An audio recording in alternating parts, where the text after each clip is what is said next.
সাল্লাল্লাহু আলাইহি ওয়াসাল্লামের বাড়িতে আমি গেলাম। দরজায় আমি যখন নক করলাম, ভেতর থেকে বিশ্ব নবীজি বললেন, কে এসেছো বলো। বাহির থেকে আমি বললাম, আব্বাজান, আমি আপনার আদরের মেয়ে ফাতেমা, আমি এসেছি জরুরি কথা বলার জন্য, আপনার সাথে দেখা করার জন্য। কিন্তু ভিতর থেকে আব্বাজান আমাকে উত্তর দিল, ও ফাতেমা রে, আমি দেখেছিলাম তুমি যে জামাটা গায়ে দাও, তুমি যে বোরখাটা গায়ে দাও, ওই বোরখার ভিতরে সামান্য পরিমাণে ছিদ্র দেখেছি। তুমি আগে আমাকে বলো ওই ছিদ্রটার কি অবস্থা। বলেন সুবহানাল্লাহ। ফাতেমা রাদিয়াল্লাহু আনহা বললেন, আব্বাজান, আমি বাড়ির থেকে বের হওয়ার সময় যখন লক্ষ্য করলাম আমার বোরখার ভিতরে একটু সামান্য ছিদ্র আছে, আব্বাজান, আমি বোরখার ভিতর দিয়া ওই ছিদ্রটা আমি হাত দিয়ে আমি এইভাবে ধরেছিলাম। হাত দিয়ে ধরে নিয়ে আমার বাড়ি থেকে আপনার বাড়ি পর্যন্ত আমি এসেছি আব্বাজান। বলা মাত্রই বিশ্ব নবীজি দরজা খুলে দিয়া মুস্কি হাসি দিয়া বললেন, ও ফাতেমা রে, ওই আল্লাহর শপথ করে বলতেছি, তুমি ফাতেমা যদি বাড়ির থেকে ওই ছিদ্রটা খোলা অবস্থায় রেখে আমার বাড়ি পর্যন্ত আসতে, কঠিন কিয়ামতের ময়দানে আমি বিশ্ব নবীজি তোমাকে আমার মেয়ে বলে পরিচয় দিতাম না। জোরে বলেন আল্লাহু আকবার।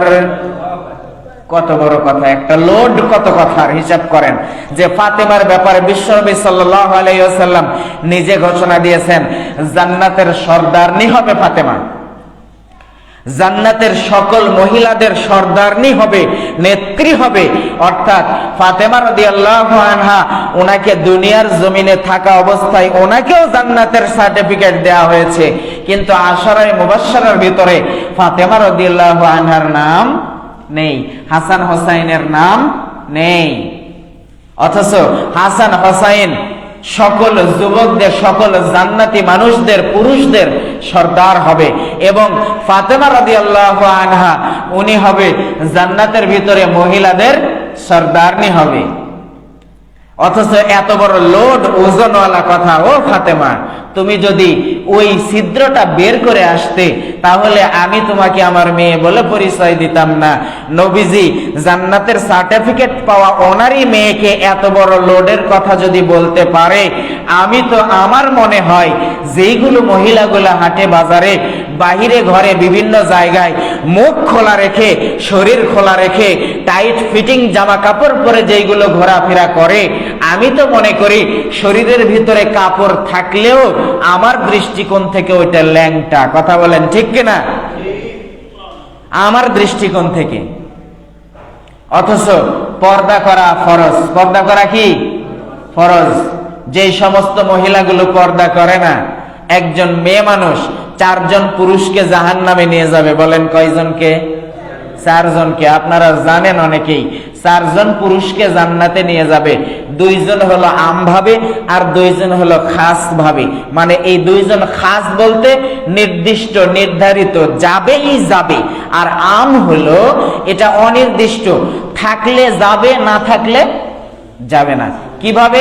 একজন মেয়ে মানুষ, একজন মেয়ে মানুষের 1 নম্বরে ওনার পিতা থাকবে, থাকবে না? ওনার পিতা, পিতা ছাড়া কি কোনো সন্তান দুনিয়ায় আসবে? আসবে না। তো একজন পিতা থাকবে। 2 নম্বরে একজন মেয়ে মানুষ, সে অবশ্যই তার স্বামী থাকবে, অবশ্যই স্বামী থাকবে। যদি বিয়ে হয় তার স্বামী থাকবে। এই পিতা এবং স্বামী, এই 2 জন খাস ভাবে নির্ধারিত। এই 2 জন, এদেরকে জাহান্নামে নিয়ে যাবেই যাবে, এর মধ্যে কোনো ভুল নেই। আর 3 নম্বরে হলো যেটা আম ভাবে, সেটা হলো 1 নম্বরে বড় ভাই, আর 2 নম্বরে তার বড় সন্তান, 2 নম্বরে বড় সন্তান।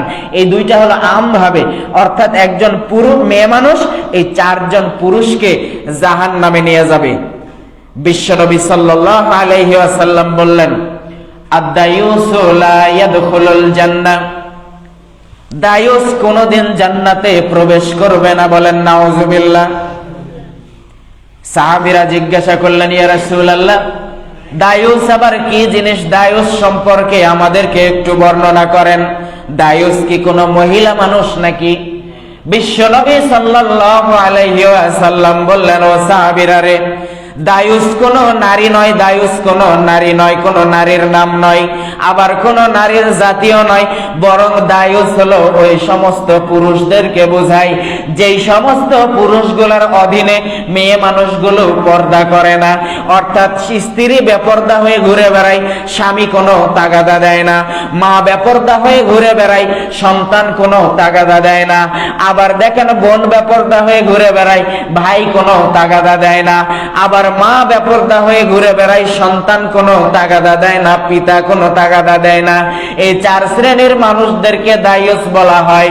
আর বিশ্ব নবীর ভাষা অনুযায়ী এই চার শ্রেণীর মানুষ, এই চার শ্রেণীর মানুষ কোনোদিন জান্নাতে প্রবেশ করবে না। বলেন নাউজুবিল্লাহ।